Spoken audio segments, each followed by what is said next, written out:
Okay, we're back for part 2, reassembly using the A to Z taper log hub on my 520 LXI TORO wheel horse front end loader.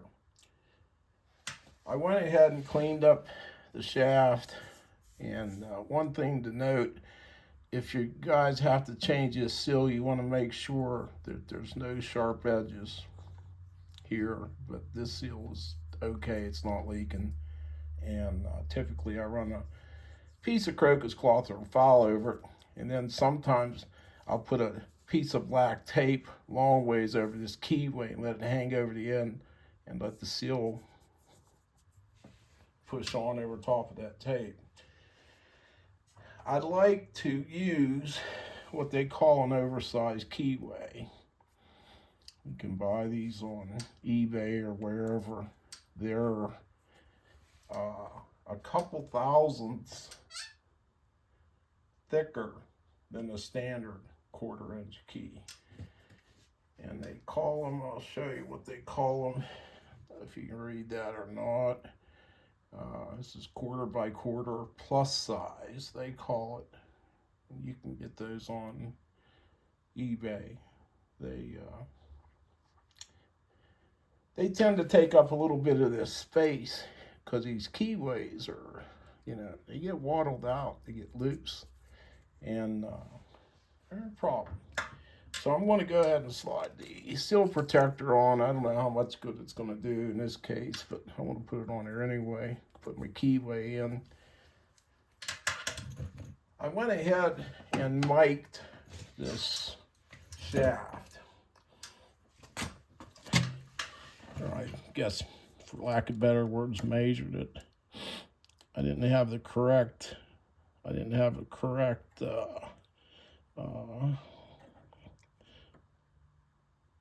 tool for this, but I have a style caliper, so I think it's close enough. And it's about 121 on the, a little bit more on the inside. It's supposed to be 125. So we're gonna take up about 4/1000ths of an inch. And this is where people make a mistake when they put hubs back on that have come loose, is the shaft isn't the correct size, and in turn it starts to move around and of course fails. So anyway, I went ahead and cleaned everything up, got it nice and shiny, cleaned up the tapers on the taper lock here, cleaned the inboard taper up. So, this goes on first, then this slides on. Oh, got to slide on, get the keyway started. There we go. Like that.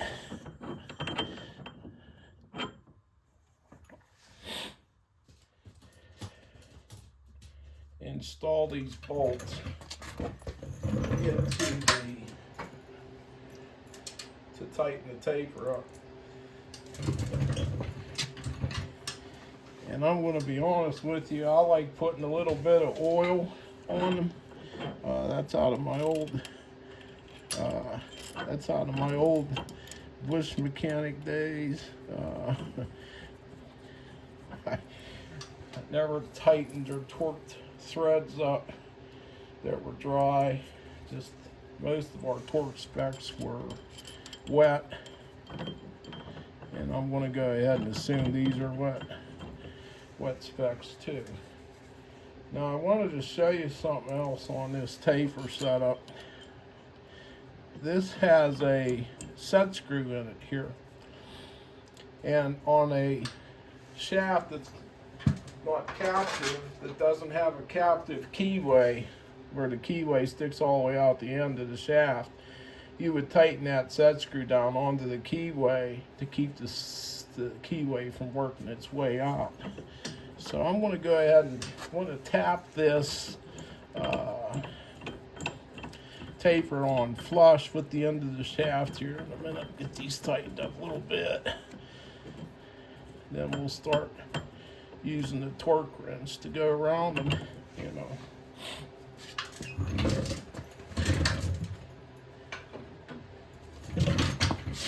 Tap this on.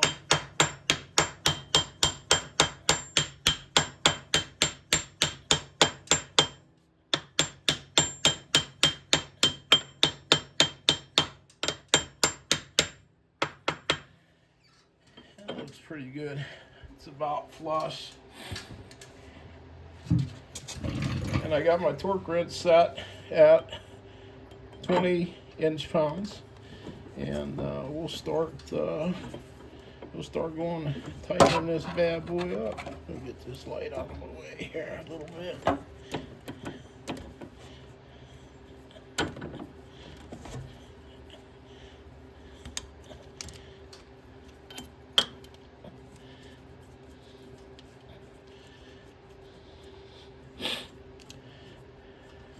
You don't put any oil on the tapers or on the shaft. I know a lot of people like to put antices on the shaft when they put these hubs on, but that's really not conducive to keeping the hub on. It actually makes the hub want to come off. Needs to be metal on metal, you know. So anyway, that is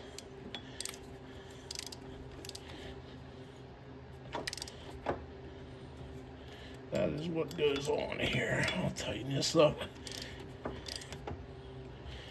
Keep going around here.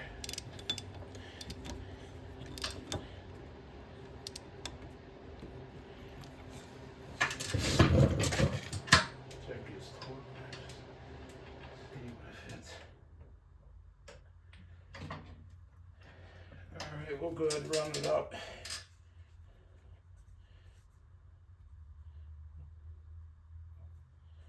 Run it up another 10, and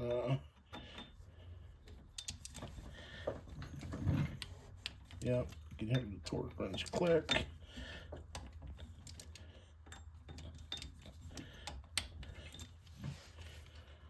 Another 10. Don't mind the sniffles, I got a cold, or getting a cold, I don't know. One of the two, not quite sure.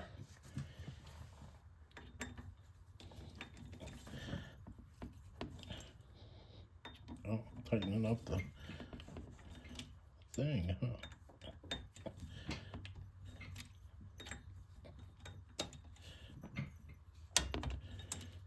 There it goes. Click that time, good. Yep.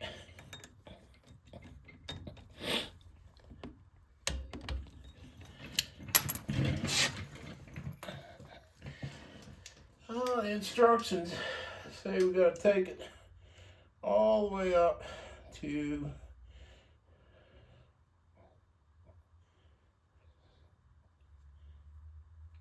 110.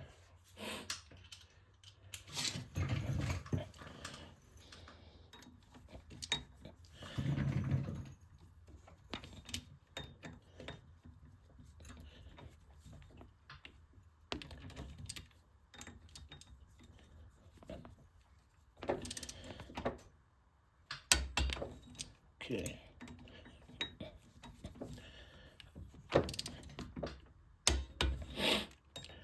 Starting to get tight. Just go around them a few times.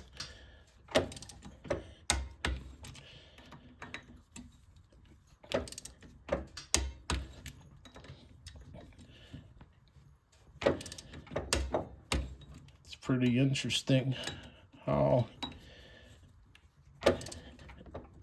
when you keep going around them like that, without changing the setting, how it really starts to relax and pull in, you know. I'm just double checking. Yep, 110 inch-pounds. Okay, We're close.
Well, that's pretty much how it's installed. Now, I do like to put a witness mark on here. Like, I'll take a mark and draw it straight across here with a scribe, and I'll monitor that mark for movement to see if the hub moves any on the axle. And that's just something I check periodically when I go ahead and put air in the tires or check an oil or something. I'll take a peek in there and see what's going on. The rest of it's pretty simple. Put the tire back on, let her down, and drive it. Like I said, this hub is a product from a company in Pennsylvania. Bring you in here, show you A to Z tractor. Pretty good people to deal with. And of course, these are the instructions if you are interested.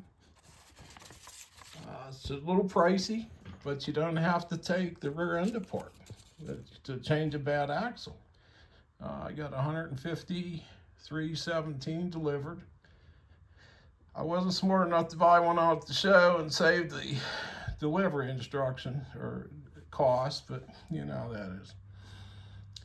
Actually, I wanted to buy one, but I forgot to go over and see those folks and get one because I like to keep one here. I got a lot of tractors from it.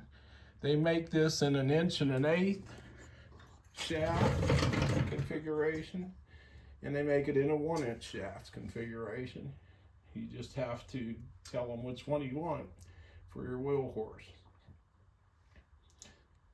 They do not have an online store. They do sell through eBay. They have an online store on eBay.